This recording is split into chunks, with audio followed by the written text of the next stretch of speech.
Hey everybody, it's Angel from Halo Inspirations. We give you inspirations to help you spread beauty and joy through your quilting journey. Happy hump day. Whoop whoop. Happy Wednesday to each and every one of you. It is a Back to the Basics Wednesday once again. So we have covered prepping fabric, right? We have covered cutting fabric. We have covered last week was the 1/4 inch seam, along with a little bit of pressing and a little bit about sewing in a straight line and the different ways that you can achieve doing that. This week we're going to take, well, we're not prepping and cutting anymore. We've cut the 48-inch squares and we've cut the 4.5-inch squares that we've needed. Now we're going to put them all together and we're going to talk a little bit. The 1/4 inch seam's already covered, so we're going to talk a little bit about pinning, and we're going to talk about sewing straight and a little more pressing. So all of these things we're going to put together finally, and we're going to get ourselves this darling, don't you just love that? That darling sewing machine mat. Super cute, love it, and it's pretty fast to get done, okay? So, saying that, we're going to go ahead and get started. I will also tell you, the pattern is on the blog. I'll put the address down here, okay? So it's on the blog for you to be able to manipulate, use to see in front of you. We will get it in PDF format, and once it is ready for that, for download, I will let y'all know. And it'll be available for you for a period of time for free before we put it out as a paid product. But you can download it now as of today. Well, whenever it's ready in PDF format, but it is on the blog as of right now for free. Today is, what is today? 27th? I had to think. The 27th of March of 2024. So if you're watching this a few years down the road, well, not so lucky now, right? But it's there right now, and it'll be there for a period of time. I'm looking about 6 months or so to be able to be given to you for free, to include the download. So once the download is available, then we'll put a time on that.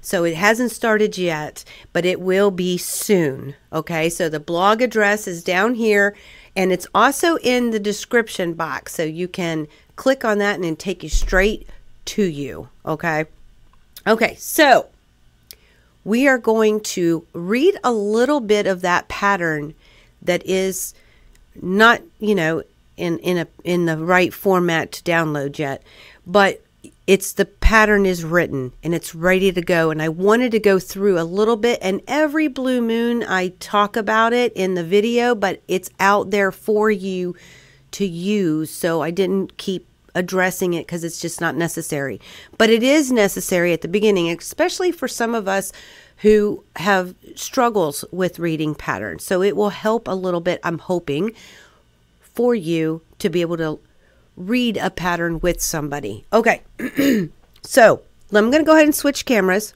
We're going to go ahead and get this started, and we're going to get going, okay?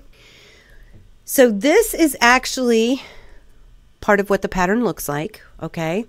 And normally it will start to show you. Now we've already done the fabric requirements, we've already done the cutting instructions. Now we're going to start to put those pieces together, okay?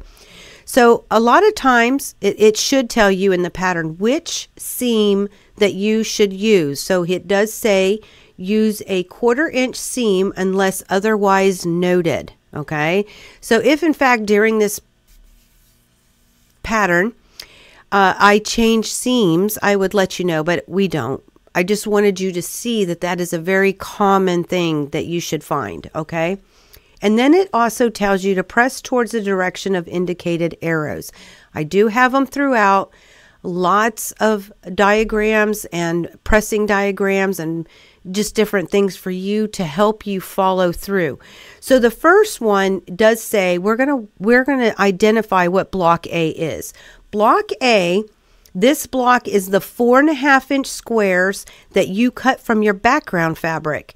You'll need 12 of them, and they are named block A throughout the rest of the pattern when we just talk about this little guy, okay? So that's block A. We don't have anything to piece. We can move on. Block B, if you'll notice, we call this a 4 patch because there is 1, 2, 3, 4 squares sewn together, okay? I do this throughout the pattern also. I tell you the unfinished sizes of all the different blocks as we keep putting things together. That way you have a way to check your 1/4 inch seam is still intact as you go through the pattern, making sure that it didn't shift or whatnots. So the unfinished size of this block should be 4.5 by 4.5 inch square, okay? And we're going to assemble the block using 4 of the 2.5 inch squares that we cut, okay? So we're going to go ahead and start making that 4 patch, all right?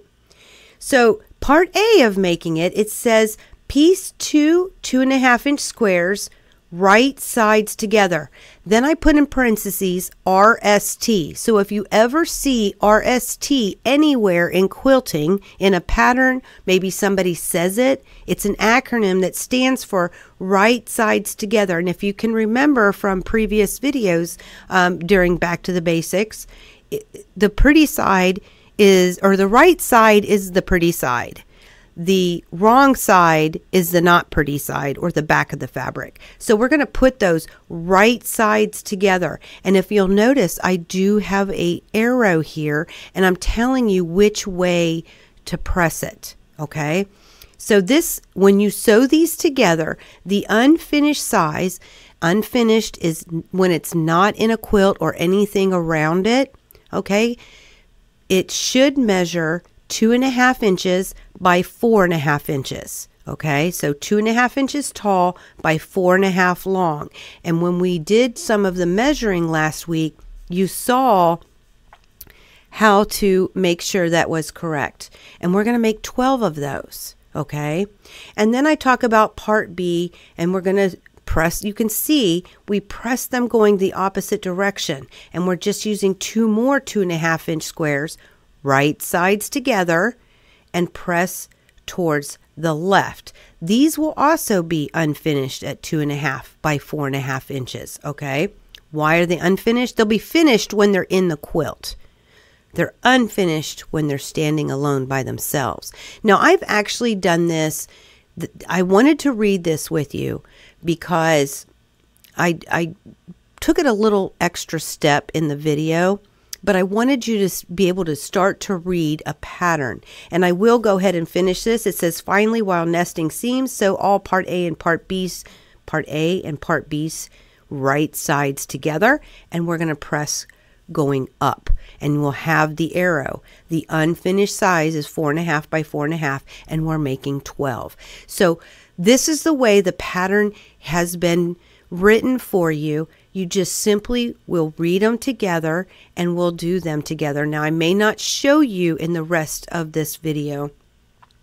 Some parts I do, some parts I don't, but you can follow along with the video and getting this off of the blog, okay? So I am going to take you to the design board at this time, and we're going to start to put this together. And I've done, some things to make it more organized and a little more, different, to add a little bit more, because we're kind of doing this together, right? So we're not just reading from a pattern.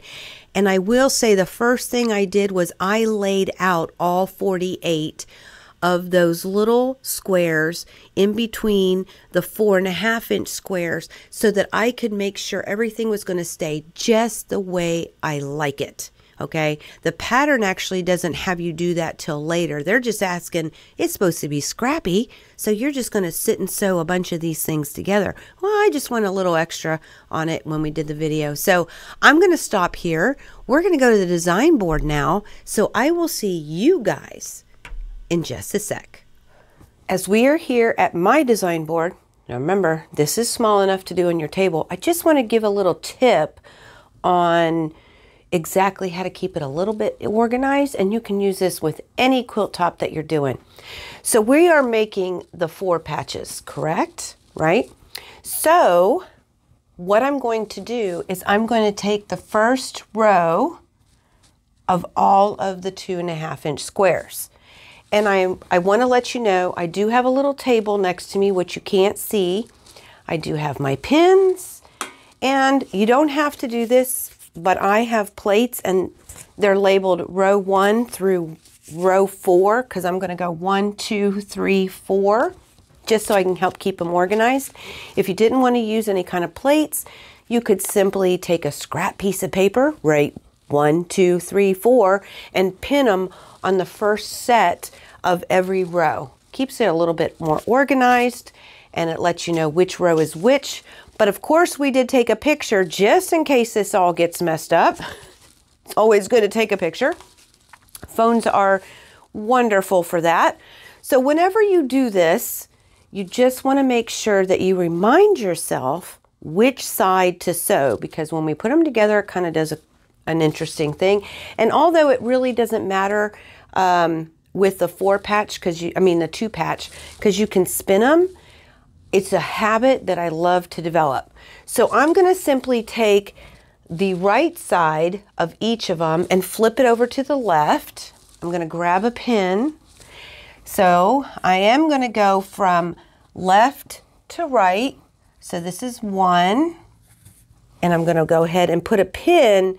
They're not necessarily straightened. I'm just pinning them to remind me which side to sew, okay? And then I'll put that one down. And then I'll put the next one down. Remember, they don't have to be straight. I almost did it. And the next one, put a pin in it. And I'll just go through each of the tops part, just like the pattern suggests. And I will pin them each to each row, on each row. So let me go ahead and get that done.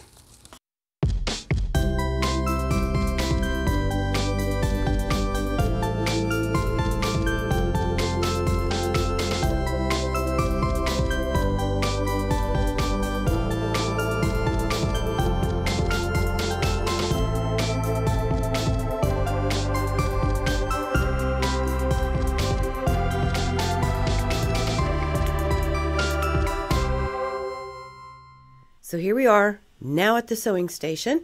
So I have my sewing machine set up, and in case you're wondering, because a lot of people do ask, I am stitching on a 2.0 millimeter in length of stitch. It's my preferred at this point. Sometimes I do 1.8, but when you have to rip, that ain't no fun. So I tend to do a 2 when I'm just doing regular piecing. So I'm going to take you over here to the overhead camera. And what I want to share with you is I do have row 1, row 2, whoops, that's 4. So row 3. And this one is the last one of the row. Okay. The first one of the first row is on the bottom. And I like to do this. If it gets mixed up, we do have a picture. But I do like to try to keep them in some kind of organization. So this is the last one on the row. So you do see all the pins, but what I wanted to share with you on this one also is it does have pinked edges.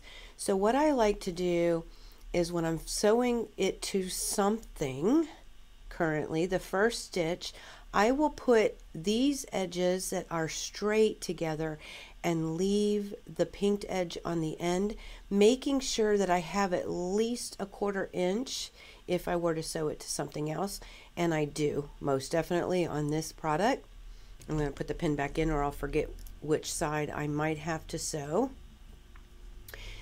So we've already got our 1/4 inch lined up. So I'm just going to simply do a little chain piecing because I do personally find it much easier to chain piece because my sewing machine's in stitching mode. It saves thread. It doesn't tend to eat things. Is it perfect of not eating things? You know, your fabric can get sucked down into the feed dog area. It's not perfect, but it does work.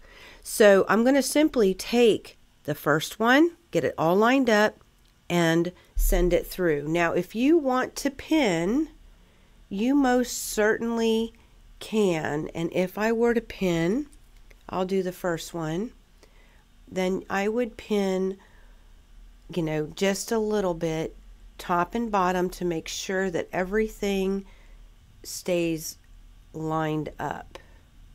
And I'm not quite lined up on this side.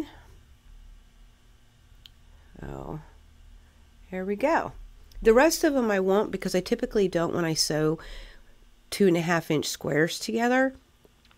But I will, just in case it is something that you're interested in, to help you keep them together without shifting, so that they sew nice and straight. Okay.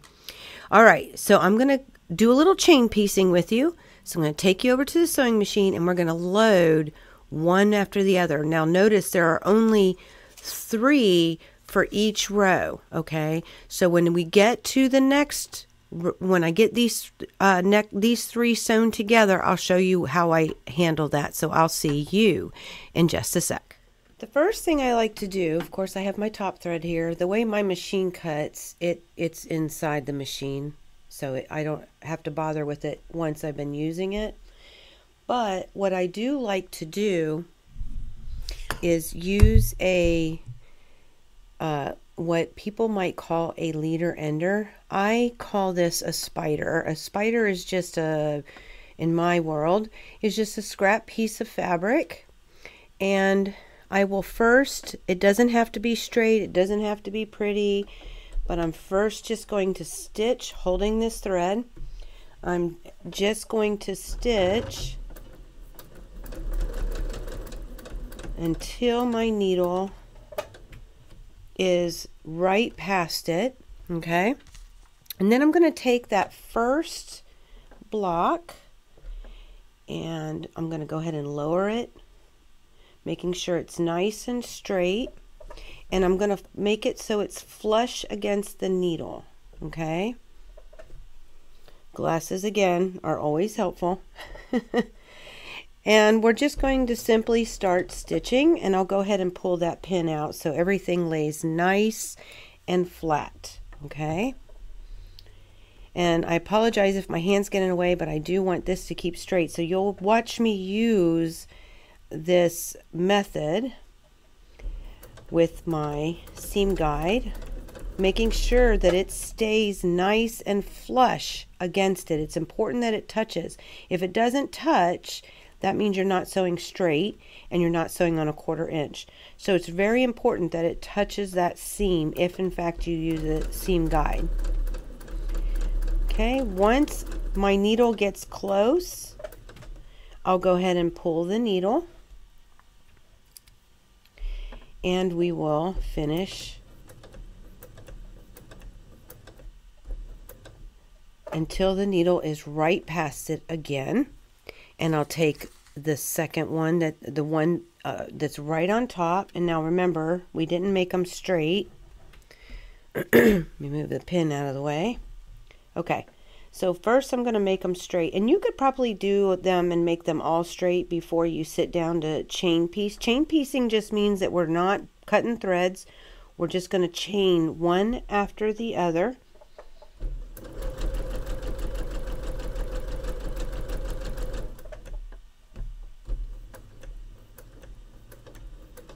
Now notice I do tend to slow down when I can't grab to do on the seam guide.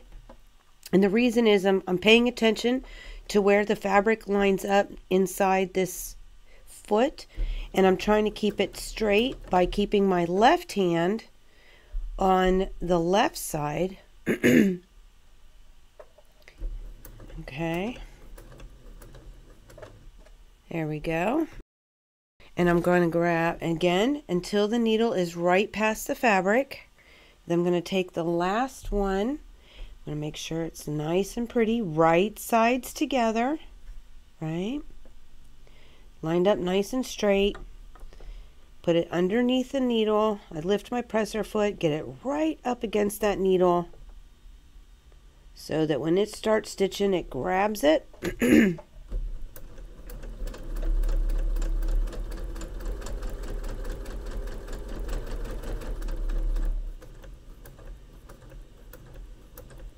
Oop, I I think I'm getting a little crooked. There we go. Now that was the last one. There are only 3 in a row, right?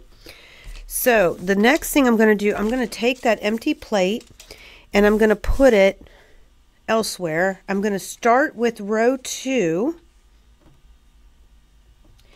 and I'm going to take the pin out. Now this is the top one on the second row. All right, going to put it right underneath again. And once I get to the end, I'll do the same thing.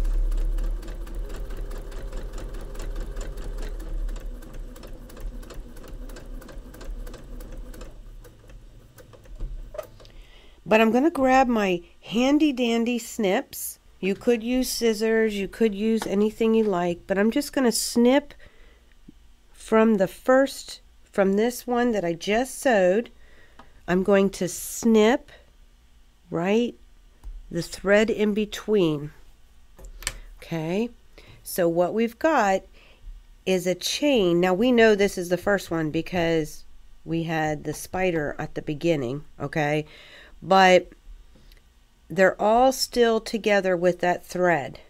And I'm going to take it over and I'm going to put it on the row 1 plate.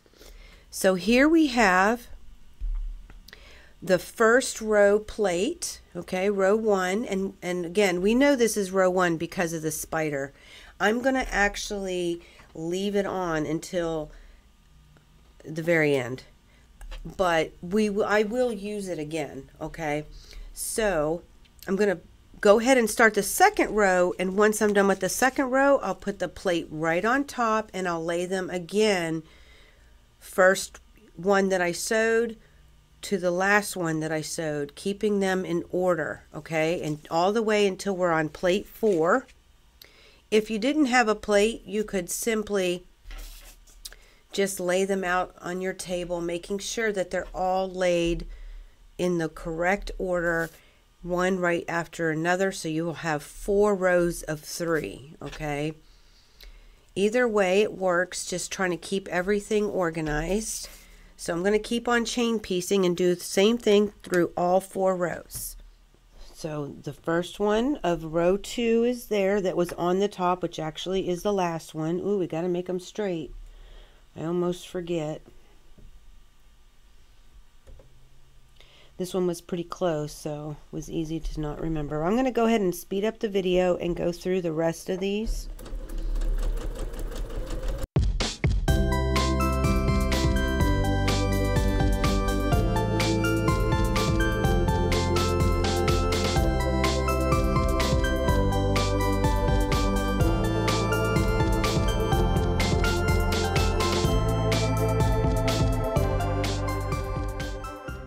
Now I went ahead and pulled, get rid of that extra long thread, the spider off of the first row. I just snipped it off, okay? Now I call this a spider, or the term is spider, because once we're done with all doing, using this over and over, you're going to have like little legs poking out like a spider would. And again, it doesn't have to be straight, doesn't have to be pretty, just has to be on there. And I'll put now in some cases, some people would call this an ender. And then I will snip in between, snip that thread.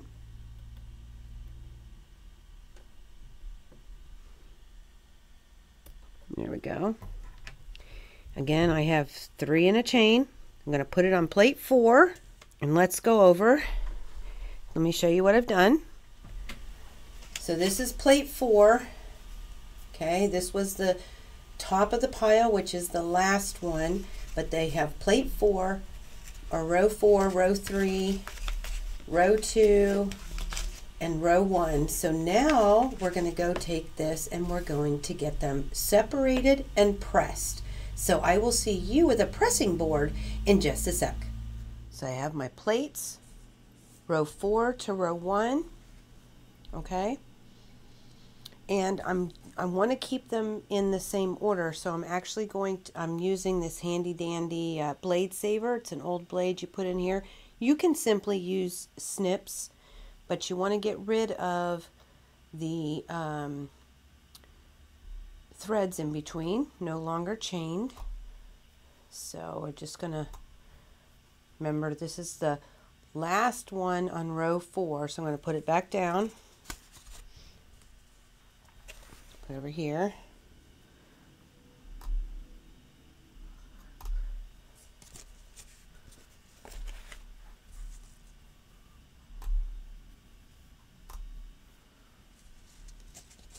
Not too shabby, makes it go quick.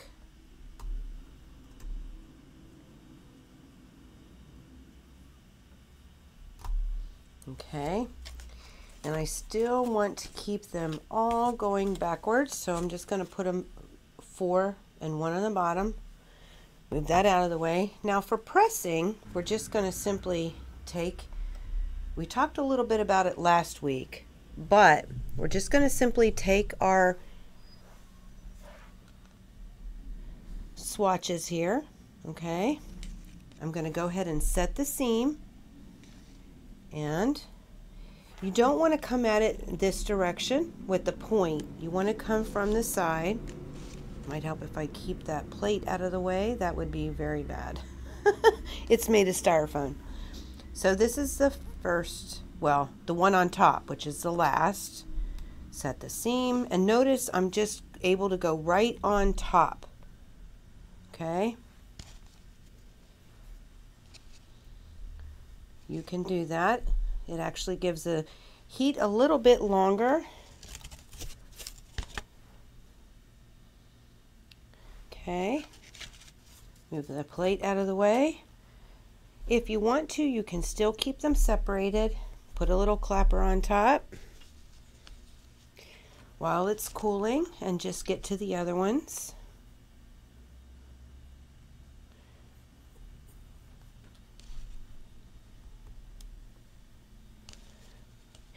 Now in the pattern I do say that these should measure at 2.5 by 4.5. So after they're all done cooling, you do want to check to be sure that your 1/4 inch seam is still intact. Okay. Okay. I'm going to just pick them up and lay them down. Move the third plate out. And you'll just want to do this with, with each one of them. Set the seam and press. I'll speed up the video for the last 2 rows here.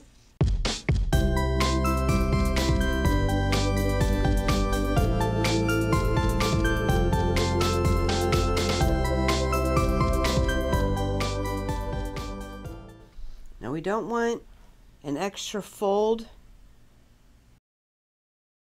in the process here, and I just realized I forgot to tell y'all something. According to the pattern, it does tell us to press them all going towards the right. We had the right one on top, so it does work out.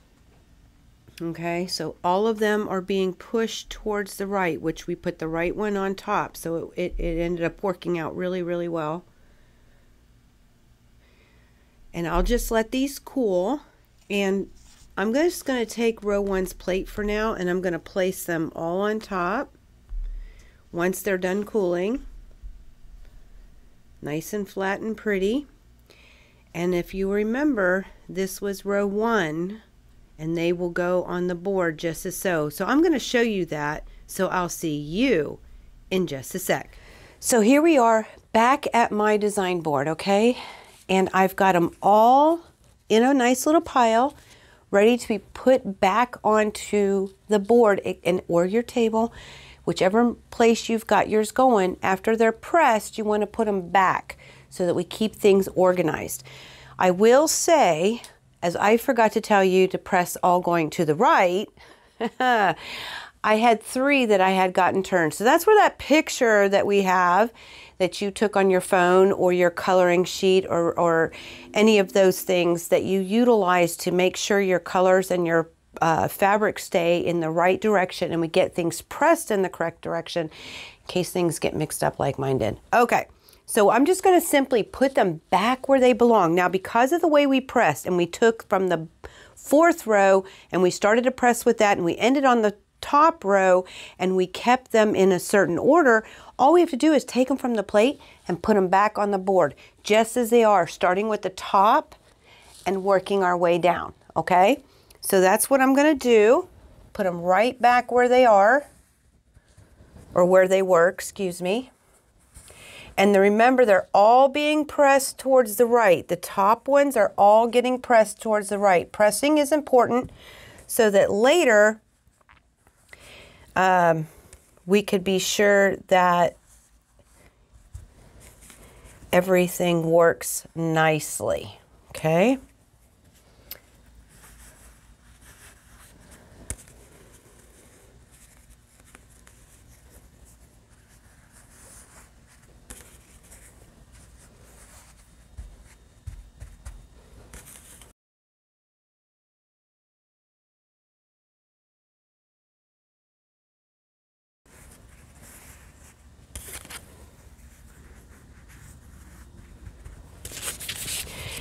And I do have my row 1 plate on top and my row 4 plate on bottom.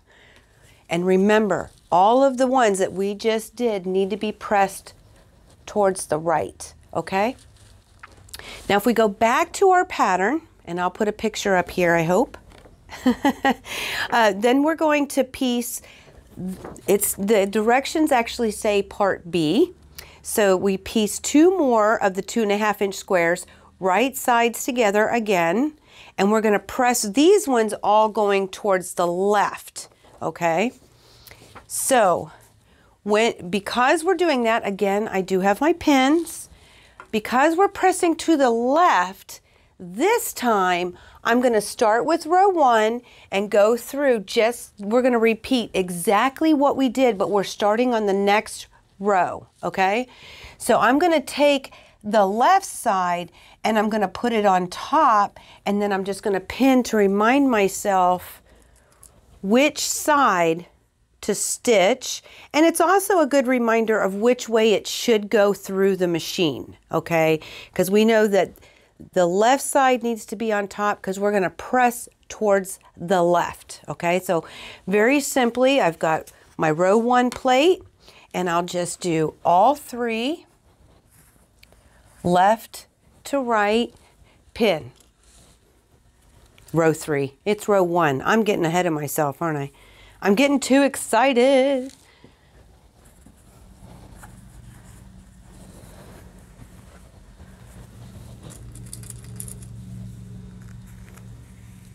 All right, and then I'll go through 2 and 3 and 4. And I actually have one that's already stitched together, and it happens to be pressed the correct direction. But I'm going to go ahead and speed up the video. We're going to go 2, 3, 4, chain sew, press, put them back on the board. So I'm going to get that done off camera, and I'll see you guys in just a sec.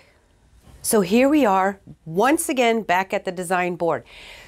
The next step is a lot of fun, but I did have all of my 2 patches sewn together back on the board in the appropriate location that I had them at the beginning. The only thing I did do is I switched this one around because of the prints. Didn't notice it before. You're never too late until everything's sewn together. Well, even then you're not, but then you have to rip. So I went ahead and repressed it also, because remember, they all should be pressing towards the left on the bottom and towards the right on the top, okay? So saying that, we've got everything ready to go. So we're going to go back to our pattern. We're now making these 2 patches into 4 patches, and it specifically says, finally, while nesting seams, sew all part A and part B's right sides together and then press up. Okay, we're going to press each one of these up. I'm going to start making sure I say that so I don't forget. So we're going to do kind of the same thing. I do have my pins. I do have my wonderful plates. This is row 1 now. This is row 2, 3, and 4. That's all we have are 4 rows. Every single time we've been messing with 4 rows, right? So we're going to press up. So I'm going to want to take the top to the bottom, working left to right again. And I'm going to bring you into the camera to show you the overhead camera, just so I can show you what nesting seams is and how I pin these so my points come out really pretty. But just to get them on the plates, I'm just going to simply put a pin in, okay, to let me know which side I'm going to be stitching together. That way I get them pressed correctly and I get them in the right order. So I'm going to work again left to right, just like before. It's identical, we just have bigger pieces. Okay, so right to the bottom and give it a pin. Top to the bottom, give it a pin. And that's just to remind us exactly which is the side to sew. Okay, so then I'll do that for rows 2, 3, and 4, putting them on my appropriate plate. Remember, you don't have to use the plate system. You can have paper with pins. Either way, you don't have to get crazy about it. But I'm going to get this done, and I'll see you in the overhead camera in just a bit. Back at you right here with the overhead camera. And this is what I read to you. Finally, while nesting seams. Nesting seams. So all parts A and B's, right sides together, and then press up. And of course, we will be making 12. And again, because I'm reiterating all this, when you go to sew them together and after you've pressed them, make sure they're matching to the 4.5 inch square. I do this throughout the pattern so you can constantly check if need. Okay. So nesting seams. So this is my row 1. I know it's hard to see, but nesting seams.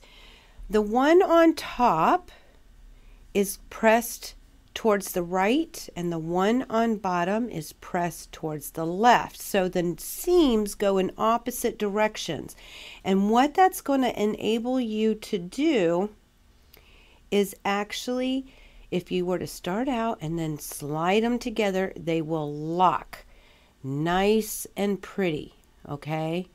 Okay, if you have a gap like so, all right, you can see that nice big gap there, they will not match points. If you go over, so they're overlapping, again, your points will not come together pretty. So I make sure that they are butted up right next to each other, nice and tight, but not overlapping and not having a gap. I do make sure that my edges are equal, okay? Now here's what I do when I don't want anything to shift with points. I'm going to take a pin and I'm going to pin it on the right side of the stitch, okay? The stitch is right here, all right?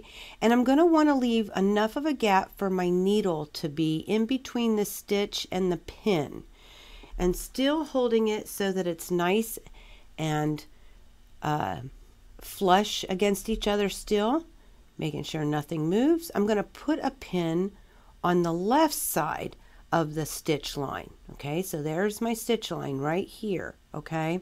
I have one on the left and one on the right. Now you always want to make sure that you don't bend those seams on the back, and you want to make sure that this first pin is going to give you enough room for the needle before you pin it, before you pull it, okay? So if you have to move it over closer to the stitch line, you can do that, okay? So there we have it, and I don't know if you can see it, but the stitch line is right here, okay? And you can see that this pin is on the seam allowance, okay? So I'm going to show you how I stitch these together, but if you really are wanting to pin, you can pin at the beginning, leaving yourself a nice place for you to put your needle down before you pull it, and then at the end. Now remember, this one has pinked edges, so that's why you're seeing that it's a little bit shorter, but it's still within a 1/4 inch. I'm going to get a quarter. Matter of fact, it's probably a 1/16 inch from the edge, so that's plenty room. And I'll just simply take my pin to the end-ish, and that way I know nothing is going to shift while I'm sewing. It is perfect, okay?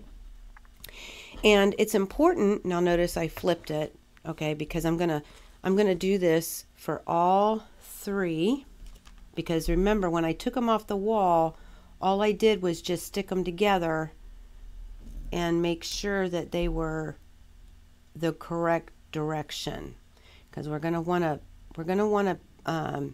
press them up. So I want the one that it's gonna press towards to be on top. So I'm just going to put a pin on the left and the right, making sure everything is straight. I never pin hardly on the other sides, so I'm just going to flip it over. And I'll do, if I feel like as I'm stitching I'm having a lot of trouble, then I will pin front and back. But nest the seams so that they're butted right up next to each other, and then we are going to pin on the right, pin on the left of the stitch, and either side if you need to, okay? And then I'll simply put them, now notice I put one on top of the next, but this is the very first one, so I'm going to want to put it just like so, okay? And I'll go through my plates. I'll either do it as I'm sewing, or I will do it all at once so that all I got to do is sit and sew. So I'm going to go ahead though and get these all pinned together so that it can go a little faster. And I'm going to want to still keep them row 1 through row 4 is last. Okay, so I'll see you at the sewing machine in just a sec. If you will notice, I still have, well, besides all the quilting bling, I still have my spider underneath from when we were sewing the 2 patches together. So I'm not going to, you know, I leave it on. Even if I turn my machine off, if there's a spider or a leader ender under here, I just leave it, okay? So I'm going to go ahead and stitch the one that we pinned all on both sides and the middle, and I'm simply going to load it right underneath. Now this pin is a little close to my foot, so I just moved it out a little bit. I'm butting it up against the needle, okay, and I am flush against my guide because that's how I know I'm sewing straight. And I'm just going to simply get the needle on the fabric, okay? Sometimes it'll go on there with the pin, sometimes it won't. It depends on how the feed dogs are reacting and how much pressure is being put down on my foot. And if I had, like just now, I had a little bit of trouble, so I just went ahead and pulled it out and did 1 stitch and it was on there. So I'm going to keep going down the row here, okay, making sure that I'm staying flush with this guide. Now I also have a needle plate, okay, and it's got a little bit of a bump. If you can see my guide, it's got like a little crease right here because it actually comes down further than my plate. So whenever you're stitching, once you cross over with your fabric, you'll feel it because it has a little bump, okay? Once you cross over the needle plate, you want to pick your fabric up. Why do we want to do that? If you'll notice, this seam is pointing that direction. If it goes over a plate, and I don't catch it, it will fold the seam to the wrong direction. We call that a flipped stitch. So one of the ways to prevent it is once it goes, if you have that ridge like I do, once it goes over, pick the fabric up. You can always check to make sure, and then you'll start sewing again. Okay. When I get about a thread close to, right before this first pin, I stop sewing and I pull the pin. Then I will cross over the stitch that makes the seam, okay, that stitch line that we just keep talking about. And once I cross over, remember I gave myself enough room for my pin to stop before I pull that second pin. So I'm crossing over the stitch line, and then I will pull the second pin. Nothing will be able to shift when we do it that way. And then I will simply stitch to the end, and right before that pin, I'll pull it out and finish the block. Now, there are some people that do stitch over pins. I try not to, only because I've hit some. And I went back and forth for a long time. Sometimes I would stitch with them, and the trick is to slow down before the pins. But I have hit them enough times to bend pins, and sometimes they get stuck down in there, and goodness knows you can throw off your machine, you can hurt your machine. Of course, you have to replace a needle, and you could get hurt. But I have now come, because I've hit enough pins, I just pull them, okay? But if somebody wants, now see, I've crossed over the threshold, the little lip, okay? So I'm going to lift it up and put it back down and start to sew.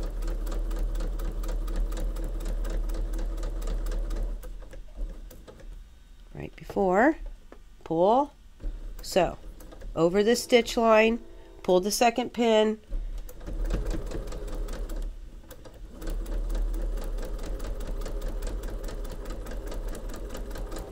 and stop right after the block. One more time. Gonna make sure everything's straight. Load it under, get her started. Oop, it went a little wonky because it hit the plate. So my plate's over, so notice I lifted it up.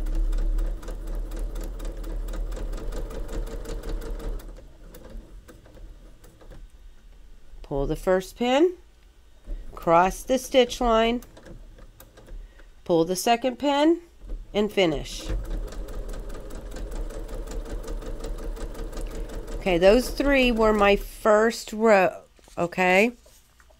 So now what I'm going to do is the same thing that I did before. I'm going to load the second row, get it all lined up. I don't know if you just saw my fabric. Oh no, my hand was probably in the way. But I didn't pin, so I have to make sure everything stays straight. I'm going to go right before that pin, because I know I'm on the back side seam. I'm going to go ahead and stitch over the seam stitch, pull the second pin, and finish it off.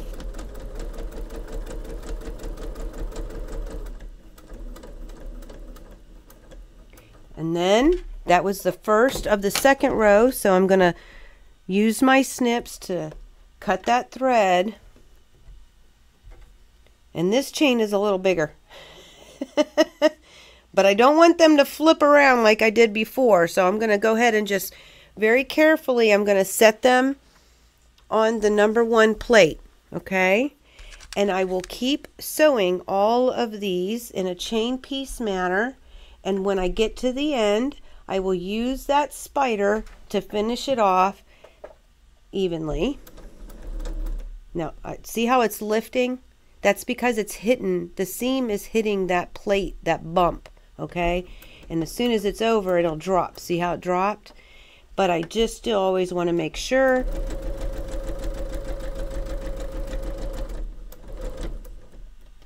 Pull the pin. So I'm going to go ahead and speed up the video, and I'll see you in the next step.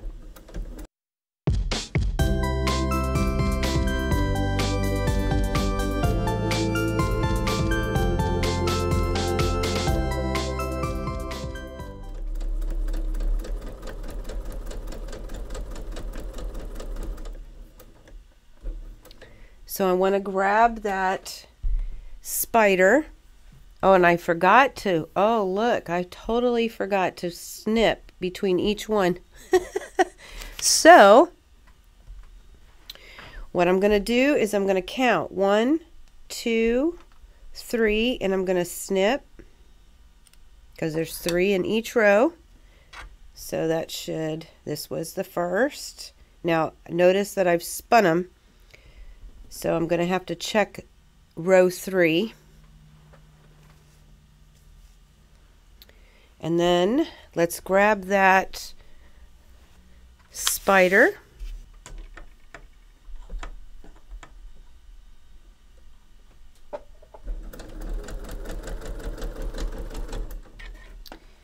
And go ahead and snip it away. And then let's go to the pressing station. See you in just a sec. So here we are at the pressing station. Yeah, I've got a lot of bling going on, don't I? Time to clean her up. After this project, I will. Okay, so this is row 4, just like before, and I'm going to just work with row 4 right now. Okay, so I'm going to move these ones out of the way. All right, but we're going to make sure we keep them in the same order. Okay. By snipping those threads in whatever manner you prefer. Now we're just going to simply take it and place it down just as it is. And yeah, this one got a little cattywampus, but it'll be fine. So I'm going to go ahead and set the seam, and I'm going to go ahead, usually I check the point before I press, but I'm living on the dangerous side. And just like before, we're going to use the side of the iron. I'm just giving it a little pull, not much, just to help hold it open. And I'm going to press it down for just a bit. I'm going to go ahead and grab the next one, and I'm going to do the same thing. Typically I check. Oh, and look, this is a good example. I will show you. This one did not, or did it? No, it's slightly off, and I'm going to go ahead and fix it. So I'm going to show you how to do that. So I'm not going to press this one. I'm going to press the last one, and then, well, I might as well check this one too. Let's see. Okay, it's fine. So I'm going to go ahead and set the seam, and we're going to go ahead and press that open. Remember, we're pressing towards the top. And I'm looking over at my picture when I pull these over, make sure they're all going the correct direction. Now we're going to go ahead and fix this one. Now this is pretty short, okay? This isn't a very long stitch. It's 4.5 inches. But let's say you had a really, really long seam. I would simply rip the seam a little before, get it started. Okay, I'm going to open it up. Now let's see. I don't know if you can tell, but there is a slight gap. I probably should just redo the whole thing, and I probably will, but I wanted to show you this in case you are ever in a really, really long seam. Okay, and then I would just simply rip the stitch. Now you got to be careful around the in the junction, because you don't want it to put a hole in it. Okay, so there we have it. I have ripped from about here to about here, okay? And then I would simply make sure there's no threads in there, because those are no fun. And I would put it back together, taking my pins.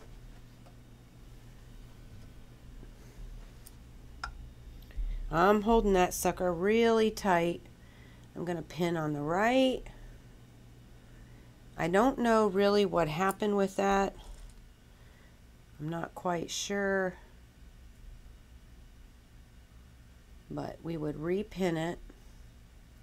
And then I would stitch. I would start here and do a little back stitch, which is where it ended here, but I'm going to go back a little bit. Start the stitch, back stitch, cross over, go over the stitch that's already there, and then back stitch. Okay, but I think I'm going to go ahead and re-stitch this one, because if you can tell, I've got a little extra over here and it shouldn't have happened. So obviously I had a boo-boo when I pinned it. It can happen, not a big deal. So I just wanted to show you, if you had a really long seam, how you could actually fix that without ripping the whole thing. But these are so small that you might as well get it done. Okay. The one thing that's important is you get off all the little stitches, all the threads. You don't want them in there. And I will re-stitch this one before we keep going. So let me get that done real quick. Okay, re-stitched and looking pretty. So just checking to be sure that I press them up. Okay, now this is the first one, so I'm going to put that back because we went ahead and pressed it. And I'm going to go ahead and press this open. Or not open. I'm not having an open seam, but I am pressing the block open. Okay. Much better. Put that right on top. So that's the fourth row, and I'm going to do that with each. I'm going to check the points. I'm going to make sure they're going the correct direction, which this one just went all kinds of cattywampus. So you want to make sure your blocks are all going in the same the correct direction. Ooh, I should probably put that right on top. Okay, while I'm doing all this. So I'm going to pull this out, and I'm just going to simply keep it in the same pattern. We want the first one to be on top, okay? And I'll check all of the points, and I'll get them all pressed. So I'm going to get that done off camera, and then once they're done cooling, I'll put them back on the design board where I will see you for the next step. So I'll see you in just a sec.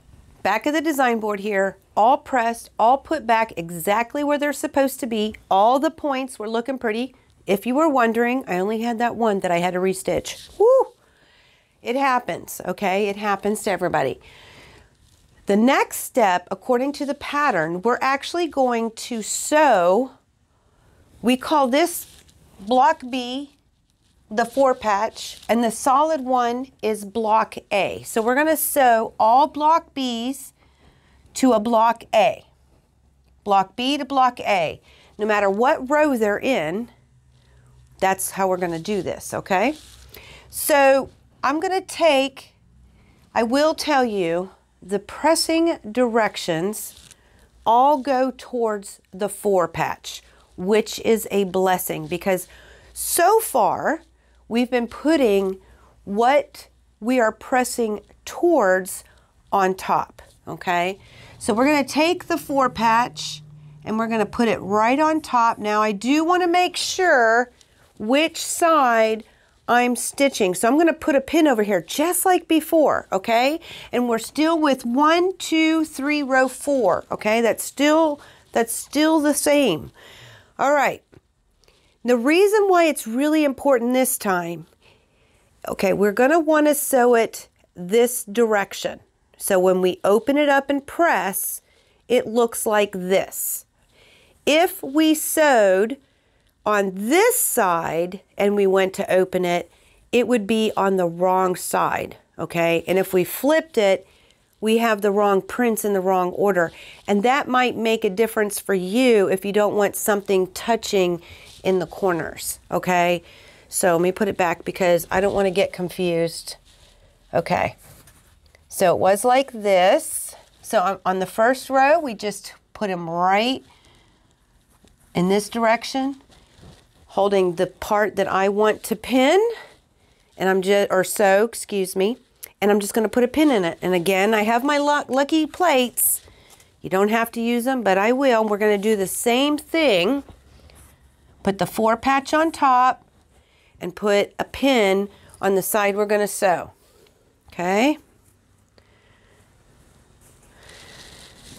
We're going to take the 4 patch on top, on the side we're going to sew.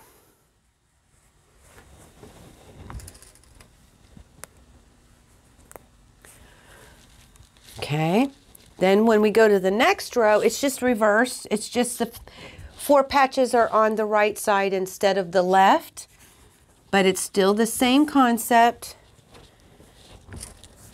Put a pin in it. I feel like that should be a song. You know, maybe a Beyonce song. Put a pin in it. Okay, sorry. All right. There we go. And we're just going to do this, put them on each of the plates that correspond to the rows, and then we're going to stitch. Now I said, why is this a bonus? So we always want to, currently, we are putting the side of which we're pressing on top. Well, we're pressing towards the 4 patch. There's a seam here that we join them at. The solid, which by the way, you want to make sure they're right sides facing outside here, not towards the wall or towards your table. Because remember, we want to sew right sides together, and sometimes it's hard to tell. But this doesn't have any seams, and this is going to be down. So when it goes through your sewing machine, you won't have to worry about the seam and lifting it up and all of that craziness. You can just sit and sew it. So I'm going to get this part done off camera. I'll see you in just a sec. Just want to take a quick second and just show you exactly what I was talking about on the other clip, the last clip. Okay, so what we're going to do is we're going to line these up nice and pretty. Okay, and you don't need to pin them. If you want to, you can. Not a big deal, but we're going to send them through the machine. Always with the white part, or well, that's my white part. Always with your block A on the bottom, okay? So making sure that we are right sides together. Okay, so they're going to go through with this block on top. Okay, so let me take you over to the sewing machine to show you how to get it done. Now I've just left that pin in there, and I will probably go through each one and just line them up as I go, just because that's a easy habit for me. But same process, making sure it's flush if you use a guide. Okay, now what's important with this one, this particular seam is facing that direction, just like before, and I probably should have mentioned it to you before, but what we're going to do is make sure that that seam stays in the correct direction. It's still facing that way. Sometimes when it comes to the presser foot, it'll get flipped. So if that happens, you just lift your presser foot, make sure it's still down, and then keep sewing. Okay?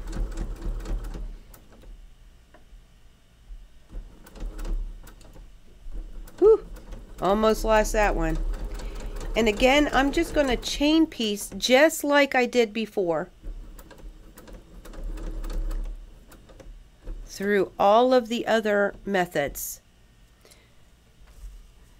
that we have done. All the other blocks on the 4 patch, when we put it together, all of those things, it's just going to be the exact same way that we've done them the whole time. So I'm going to get this done, and I'll see you guys in just a sec. I wanted to come back at you because I realized something. When you do rows 2 and 4, no, excuse me, when you do rows 1 and 3, I'm going to show you this. Let me get it all lined up nice and pretty. Okay. When you do rows 1 and 3, what I noticed, and I don't want you to flip your blocks around if this is the case for you. If you press the same direction as I have, you will find this. Notice how this seam is coming towards me, so I don't have to worry about the presser foot flipping up. And that's simply because of the way that we put them together. So whatever you do, if you think you're wrong, it's not. It's rows 1 and 3 will look like they're going down. Okay, I'll get these all done and ready to press, so I'll see you in just a sec. All stitched together and ready to do the norm. So I'm going to work with row 4 with you guys. I'll do the rest off camera, but just like every other, keep them in the order. What's really nice is we know which ones are supposed to be up. Right? Okay. This new iron, it goes to sleep. The new Mini Pros from Oliso. And this one happens to be a Tula Pink, but I'm not used to them going to sleep. So, again, you want to put the ones that are supposed to be pressed towards, and we want to press them all towards the 4 patch. Set the seam and simply press it open. Set the seam, press it open, set the seam, and press it open. Okay, so I will get that all done off camera. I'll get them back on the design board, and I get to show you something really fun that we're going to do next. So I'll see you in just a sec. Back at the design board, I got them all laid out just like they should be in my head, as they should have started, right? So here is the interesting part. So we have created all new blocks, and what did I name them? I don't have a clue. Block C are all these ones, and block D are all these ones. Now remember, we have 1, 2, 3, and row 4, okay? With the pattern, I do talk about it in the idea of being in rows still, okay? What I want you to notice is that we have this is a 4 patch, just like when we made this 4 patch, this is now a 4 patch, this is now a 4 patch, this is now a 4 patch. So what we're going to do is we're actually going to sew each one of these into 4 patches, and you should have 6 4 patches right here on the board, okay? What? Yeah, how fun is this? Now, as far as pressing goes, is going to dictate how we're going to pull these, okay? So not only do we have 4 rows, but we also have 3 columns. So now I'm going to switch gears to 3 columns. And I do have a pressing guide diagram in the pattern so that it can help you with remembering which way to do this so all the seams nest. When we put these 4 patches together, all the seams are going to nest because we press them towards the 4 patches. But now, when we eventually put all of these things together, we're going to want them to nest too, right? Because nesting makes it easy, right? Okay, so now what we're going to do is we're going to pull from the columns, okay? A little different than how the pattern's written, but it just makes more sense in my head, and I hope in yours too. So what we're going to do is we're going to take this column is everything when we join these together and we have to press this seam and this seam, we're going to want to press them going up, okay? Column 2, we'll press them going down, and column 3, we're going to press them going up, okay? Before I pull these, I do want to add this block should measure 4.5 by 8.5. That's kind of important. Okay, I got that out of the way. When the whole 4 patches together, it should be a square that measures 8.5 inches square, okay? So this, we're gonna pull by column. We want the seams to be pressed up towards the top one, so we're gonna pull the top one to be on top, and we're gonna put a pin on it to remind us which edge we've got to pin, or I'm sorry, which edge we got to sew. And instead of using 4 plates, I'm only using 3 because there's only 3 columns, okay? But each one only has 2 4 patches, so I put that one on top. Now I said column 2, right, is pressing, going down. So we want the bottom one to be on top because that's what the one we're gonna press towards. So I'm just simply gonna put it up on top, put my fingers here, and that's where I'm gonna pin to remind me that is the side of which to stitch, okay? We're gonna do it this one, go bottom to the top. This is the seam that we want to stitch. So I'm gonna hold that and put a pin in it. Put a pin in it. I'm telling you, it could be a song. All right, so that's row 2, or I'm sorry, column 2. And the last column, they're all getting pressed up. So it was just up, down, up. So very easily, just like the first one, just put the top one on top and put a pin on it so we know which way to sew. There we go. All right, let's go to the overhead camera and let me show you what is going on. I'll see you in just a sec. Just to reiterate, here's the pattern. I do have this diagram, diagram B, okay? We made block C's and block D's. And I do tell you to sew each row 1 block C to row 2. So row C to row block C, block D, row 1, row 2.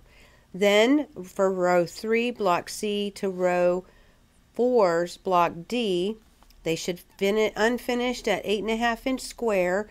We're going to make 6 total, and we're going to call the new blocks E, and you should have 2 in each of the 3 columns. Pressing as indicated, columns 1 and 3 press up, column 2 press down. So everything I just said is in the pattern, okay? That is currently on our blog, but it will be in PDF format very, very soon. Okay, so here we have, I'm just messing with the first rows. Again, we have 2 seams that nest right in the middle, so it's important that we pin on the right, but giving enough space for your needle to pass the seam, making sure everything's straight also. Okay. And then to the left of the seam, giving enough room to stop over the seam line. Oh, you can hardly see that. Let's turn the light down just a bit. There we go. Sorry about that. So I pin on the right of the stitch, and then on the left of the stitch, giving enough room to hit the seam allowance before I pull the first pin, cross over the second, or cross over the stitch line before the second, so give yourself enough room for the needle, and then finish off. Now these are 8.5 inch squares, so it's a good idea to go ahead and pin at the top if you don't want the shifting, and the bottom. And then we're going to chain piece these all together. There's only 6, so it shouldn't take us long.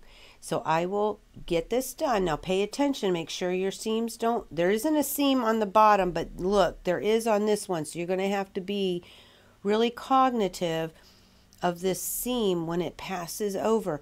This one is going to be okay because it's facing me. So when it goes over the bump's going to force it to make sure it goes down still. But you just really want to be cognitive of what's going on under there so you don't have any flip stitches. But let me take this to the sewing machine. I'll see you in just a sec. Back at our sewing machine. Love our sewing machine. Still have my spider underneath from the last time. Okay. Alright, so I'm going to get it started.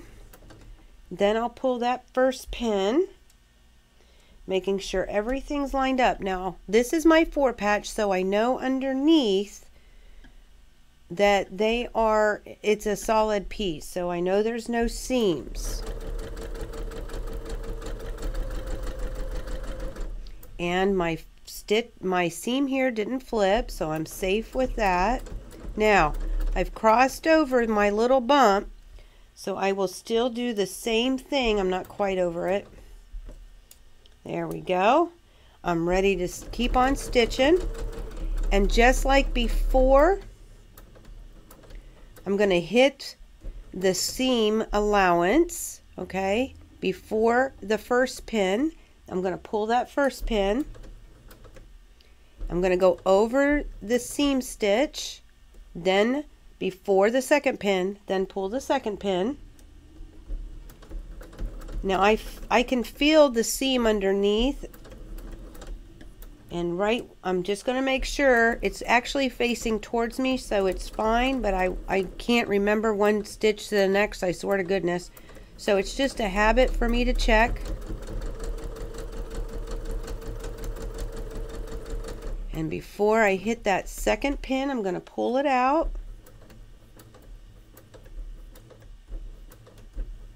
Okay, grab the next one, get it underneath the needle, pull that pin out just a little so it can be manipulated, get onto the fabric, pull the pin, and do the same thing with all 6 4 patches.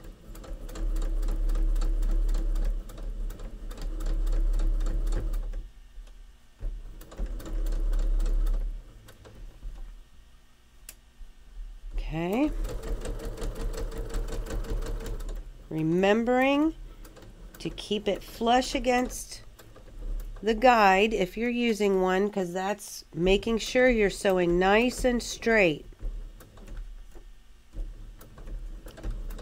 I don't know if you can tell, but my fabric's bubbling right there because that's where the seam is before it goes over.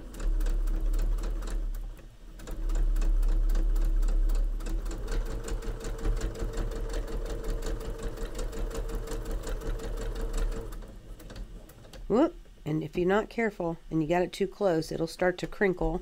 Whoop, and watch that needle bar, it can bite you. And that is row 1. So just like before, I'm going to get this, or column 1. I'm still focused on rows, aren't I? All right, whoop, and see how it's not going? Actually, the corner's a little cattywampus, but we can make it all work.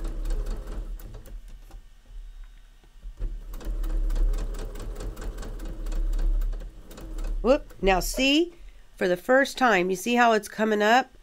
So we don't want a flip stitch, especially since it's attached over here. So I'm going to go ahead and lift my presser foot, get it back down on top, and then continue to sew. I'm glad it finally happened.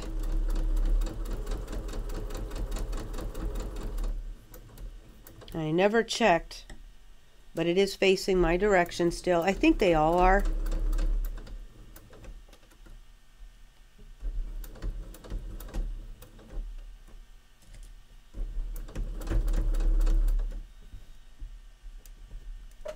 And I'm going to make sure everything's nice and straight. Nice and straight.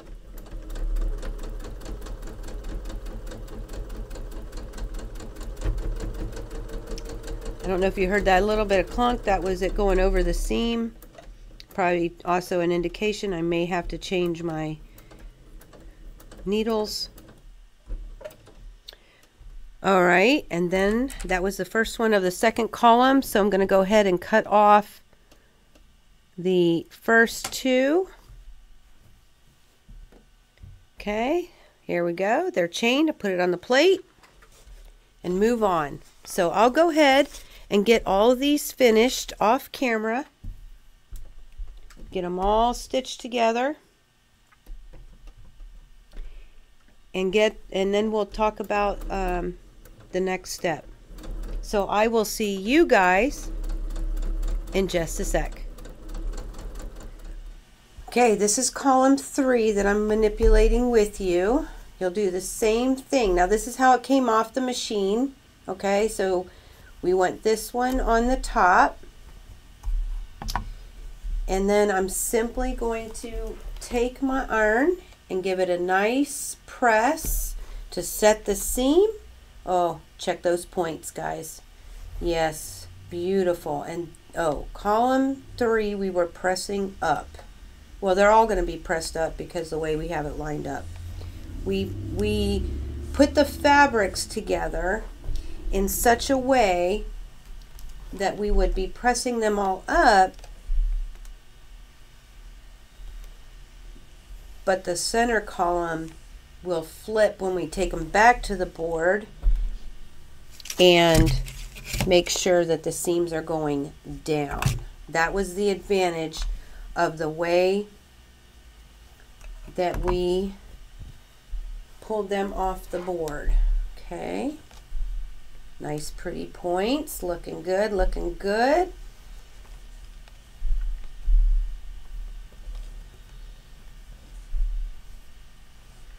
So far so good. Okay, last row, which is our first row. Here we go. There we are. Put the one bottom top. This one first. Flip it open. Oh, these look gorgeous. Last one. I'm just going to peek because you never know. You never know.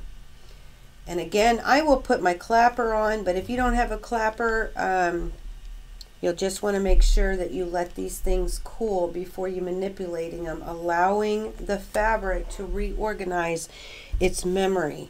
Okay, so I'll see you guys back at the design board in just a sec. Back at the design board, and yes, it's empty because I've got them all stitched together and they're laying by column. We have to remember that, okay? So the first two I'm going to put on the board. The seam should be going up, okay? Hope that's enough room. It does get smaller and smaller. This one, the seam is going up. I just want to make sure. Yep, we're doing good so far. Okay. The next column is column 2. Okay.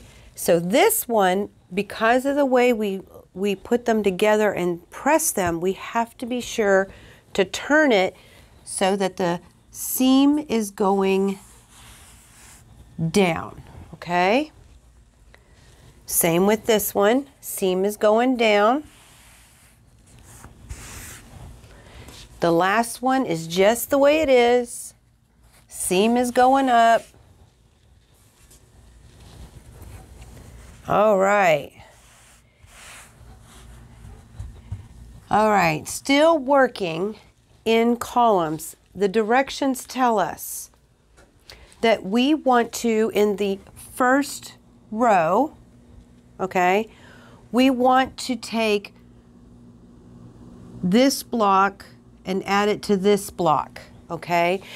We have 8.5 inch squares, so when we put these together, it should be 8.5 by 16.5 when we're done.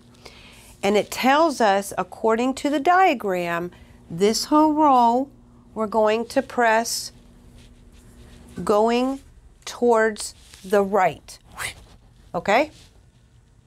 Just had to look to make sure it's what I wrote. And on this row 2, we're going to press going towards the left. So we're going to add this block to this one, and we're going to press to the right. So we want this one to be on top. So we're just simply going to put them on top, and you know it. We're going to pin. I left my pins over there. we're going to pin on the top, okay? So I'm just going to lay it so it's on the top. And then again, we're going to, on row 2, we're going to do the same thing. We're going to take this block and put them together. Should be 8.5 by 16.5 when we're done, but this time we want to press going that direction, so we want to simply take this block on top and pin here. Those are the only 2 blocks we're dealing with right now, okay? They both should finish at 8.5 by 16.5. Again, you will have those only 1 nesting seam in the middle, okay? So I'm going to take all of this off camera because it's the same process, guys. You pin in the middle where the nesting seams are, just like we've been doing, and the seams will be nesting. Press it, hang it back up, and I'll see you guys with all of that in just a sec. We're getting closer to having a finished topper. Okay, so we have sewn column 2 to column 1 on both rows. So naturally what we're going to do is we're going to sew column 3 to column 2s. Remember the top row, I forgot my pins again. The top row all gets pressed to the right, the bottom row towards the left. So the top one's really easy. We want it to go towards this last block. Now when we sew these together, they should measure 8.5 by 24.5, okay? So we're going to take this block, we're going to put it on top because we want to press towards this one, and we're going to pin. Put a pin in it so we know which side to sew, okay? On the second row, we want it to go this direction. I'm just making sure I did it right. So I'm actually going to take this big honking one and I'm going to put it right on top, and I'm going to put a pin in it because this is the side that I want to stitch, okay? And also which way I want it to press. Very important so we get the pressing right, because the last step is a biggie to make sure everything is pressed appropriately. Again, we only have 1 nesting seam in the middle, okay? That's it. I pin the nesting seam, I pin the edges, and then I actually do a pin in between, right about where the seam is. It's also a reminder for me to check it, but it gives it a lot more stability. So I'm going to get these done off camera, and then we'll take you to the next and final step. Okay, so I'll see you in just a sec. I wanted to come back at you when I press this because the long side is on top, if you remember. Okay, it feels a little awkward, but you're not wrong, okay? So you want to go ahead and still set your seam and then press the seam down, okay? Making sure you don't press anything else, okay? Press it down. I know it may feel a little awkward, but we want it to go that direction. The other one is a lot easier. Boy, I got quilt and bling everywhere. Because it's the shorter side, okay? It's just this little flap. So it feels a lot more natural when you go to press it. So I don't want you to think you always put the short side up, because that's not always the case. I know I'm really close to the camera there. These pieces are getting long. We do have a new camera. Just as soon as it's up, we won't have to contend with this anymore. So I'm going to let this sit. I'll get them loaded up onto the design board, and I'll see you for the final step in just a sec. Okay, they're all pressed, and again, when you hang them up, you got to make sure one's going the other direction. So the top one, just want to make sure I'm right here. We pressed going to the right. Okay. Okay, so it goes this way. And the seam should be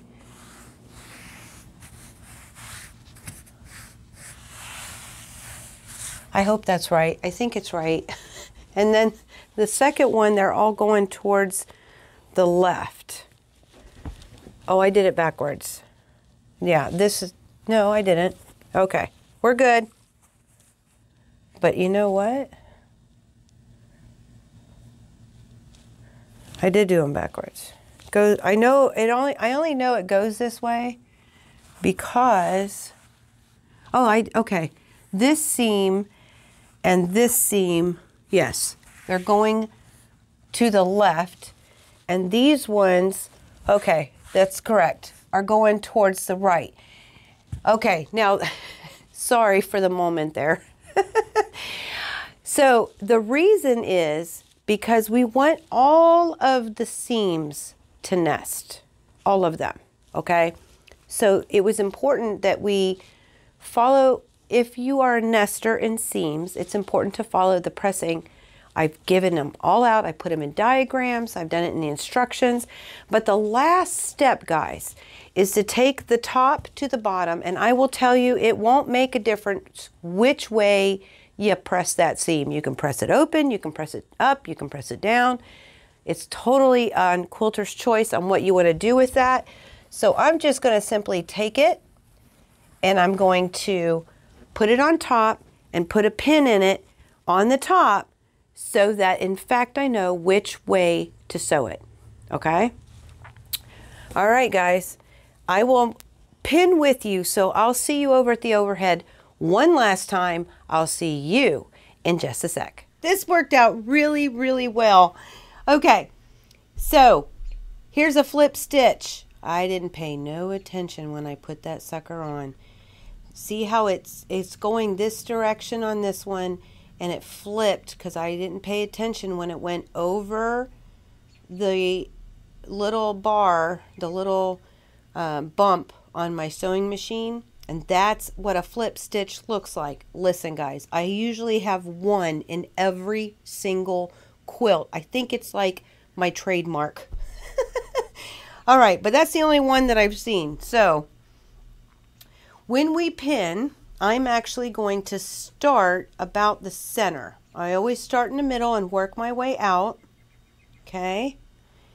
And there's lots of seams to nest in this one. Every time we have a solid meeting a print or a 4-patch, then we have to pin the seams. If you want those points not to shift, that is ideal, okay? So this is the last time I hope I have this camera like this. I can't wait to have the tall overhead that goes up from the ceiling.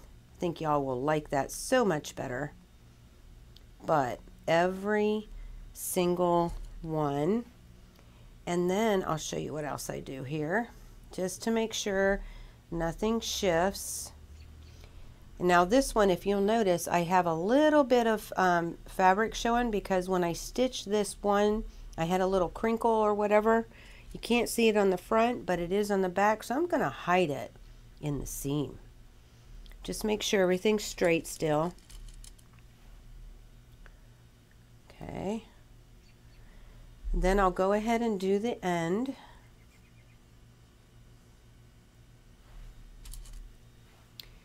If you wanted to, you could pin in the middle and it would remind you, hey, check that seam underneath. I put it right before it so I can remember I'm coming up on a seam. So I don't do another one of these guys. Okay, so then we go to the other side where he went to the middle. So now we go to the other side. And you could do that extra pin on every single middle if you wanted to. It's totally up to you. It does help for the fabrics to not shift. I will give you that.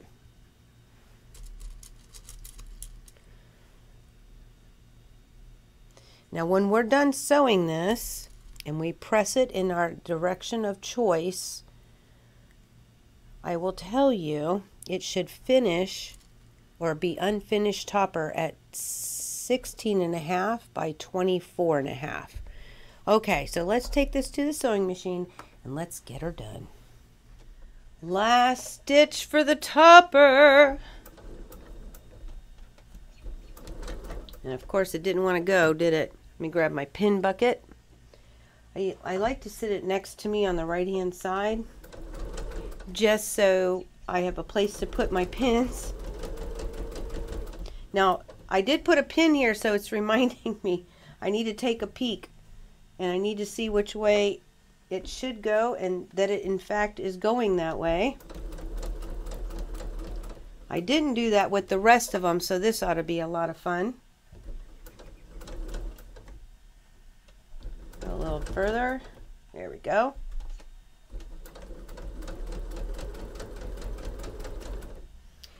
Now, I'm pulling up the back of the quilt. I mean, the quilt top. If it hangs straight down the table, it will create something called drag, which will make it so that it feels like the stitching isn't going a whole lot. It's going really slow, and it'll make them really tiny. You want those stitches to be equal and pretty. So I just have it sitting up a little bit on the table. You can't see it because it sits right in front of me. Now this seam I can see. That's a good thing. We're coming up on another one. Just as soon as it goes over the plate. There we go.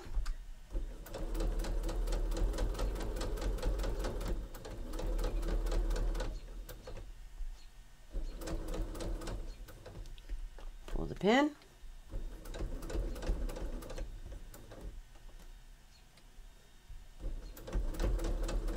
Now there's one in here. It's over the plate now, so I took a little peek and made sure it was good.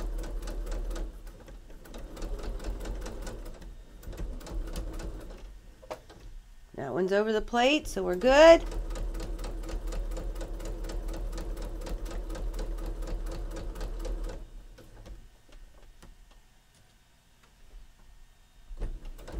I don't know why I pulled that one so fast. Hopefully that didn't ruin it.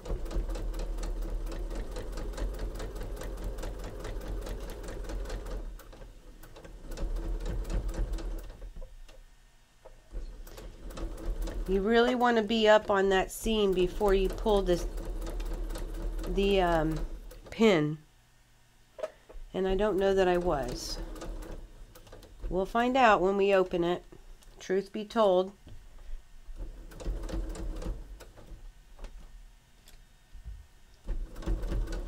Okay, there's another seam underneath.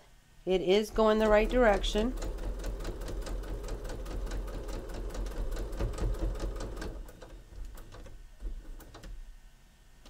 Okay, we're good. Oh, I don't know if you can see, but this fabric is starting to peak. It means I could have pinned right there, but it's okay. I'm going to make it straight.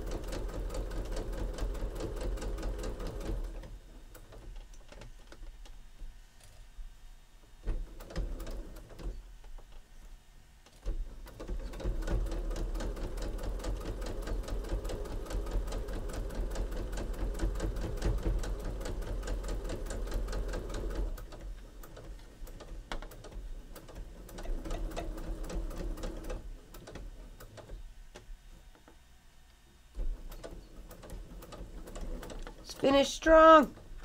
Okay, now I am going to get my little spider. I'm just going to clip it right off. Okay. Put it back underneath.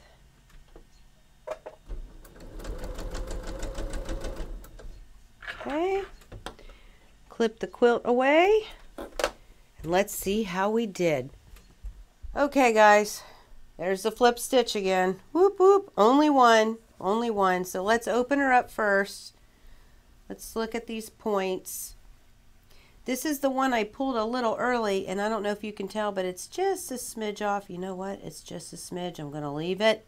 I'm going to leave it. But if I wanted to, I would just rip about here to here and re-sew. Okay, that one looks good, that one looks good, and that one looks good. And to be, oh, this one's just a smidge off it too. But you know what? If you're driving 20 miles past me, 20 miles away, 20 feet away at 20 miles an hour, ain't nobody gonna see that, and I'm good with it. But again, if I was going to fix it, I mean, it's a smidge guys. It's like a 1/16 of an inch. I would rip it from here and here. So it's real important to make sure when you're nesting, they butt next to each other. This is actually a gap. Oh yeah. I don't know if you can see it, but it definitely has a gap. It's not butted. It's a little bit apart. Let's see this one. This one, nope, it's got a very tiny gap. So that's why it's important whenever you nest your seams. All right, so how fun is that? I am not ripping today though. So I am going to set the seam, and normally at this length, I would honestly, ooh, that got a little crazy. I would honestly take this to an ironing board instead of using my little tiny pressing mat here, but that's okay. I'm doing it with you. And we'll just simply, I'm just going to press going up. It doesn't matter. Like I said, you can do anything your heart desires, because this seam does not go with anything else.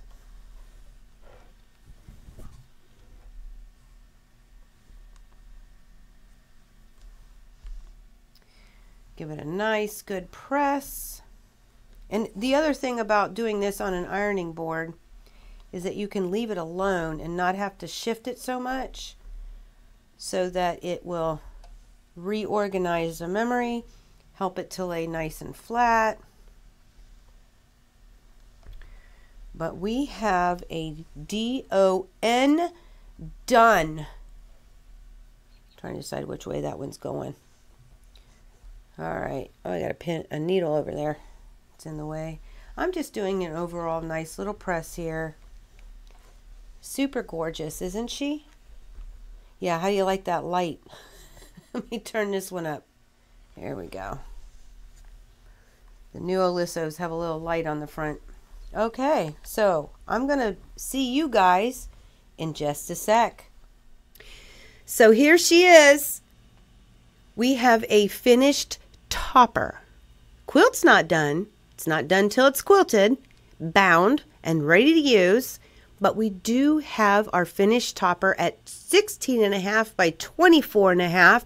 I hope you had fun with this, or if you're planning on doing it, that you will have fun. You can literally get this done in a day. It doesn't take long. After you get all the pieces cut, sewing it all together goes really, really fast, especially when you don't have to do camera changes. It is very quick sew together. I hope that it was something that inspires you, but also taking you back to those basics. Today we covered those pinnings, sewing straight, making sure it's flush with your guide, if that in fact is the method that you use to help sew straight. We talked about pressing. We talked about a lot of things today. Oh, even organization. Yeah, trying to keep things organized and making it so you don't have to think. That was my whole way of doing that. You think when you pull the fabric down and you put it together to sit and sew, but I just want to go, go, go and sit and sew. That's another song. Put a pin in it and sit and sew. So you can just sit and sew. Okay, I forget what I just said. At any rate, I will be here today live at 3 p.m. Eastern Time. Why? Because we're in Virginia. For our live Q&A, live quilting and answers. Get it? Whoop, whoop. I love saying that. For anything that you may have questions about, I'll be here to answer any of those. Anything I may have wanting to address even further, although I say this, I don't think I do this time. Normally I can see things, but I don't know if I did. I'll have to watch it with you when it goes live. Or when I'm done editing, I'll do a final run and take some notes. But that gives us an opportunity to discuss any of those things. But if you have any questions, feel free to drop them down below and I will address those during the live, or come on by during the live. We'd love to have you there at 3 p.m. Now you would think, oh, are we done with back to the basics? Well, I have decided this isn't finished, guys. Like I said, it's not finished till it's in the quilt, or till it's a quilt. So next month, I'm going to take you with me and we're going to baste it. I'm going to use a different product. I have done a video on the product. It's an older video on a large quilt, but this is a small one. And it's a product that I usually use 505 spray, but we're not supposed to use it inside unventilated, not necessarily inside, just it has to be well ventilated. And some people actually are bothered by the spray, and they may have a reaction, allergic reaction or such. So I have a different product that I'm going to use to baste it, and I'm also going to quilt it with you. And I haven't decided how to. I want to make it fast and easy. Okay, why? Because it's going underneath a sewing machine, so we're not going to even see it necessarily. It might go on a table. You can put that on a table and put something on top.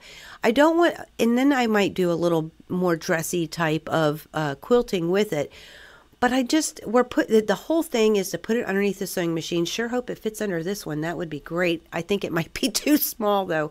But at any rate, so we'll do something together fast and easy. So we're going to baste and we're going to quilt it next month. And then the following video, I'm going to bind it with you. We're going to start from scratch with binding, and I'm going to walk you all the way through. Now this is a smaller project, so it'll be easy to manipulate and be able to demonstrate. And eventually I will do a large quilt from front to end on binding, but we're going to bind this together because then we can use it, and then we can actually say we have a finished quilt top. Okay, so look forward to that. But until next time, or until 3 p.m. today, may you all continue to be inspired, productive, ever so joyful. Never stop believing, and never stop making your dreams in quilting come true. We love y'all. Happy quilting. Happy hump day. Whoop whoop. And we'll see you all soon.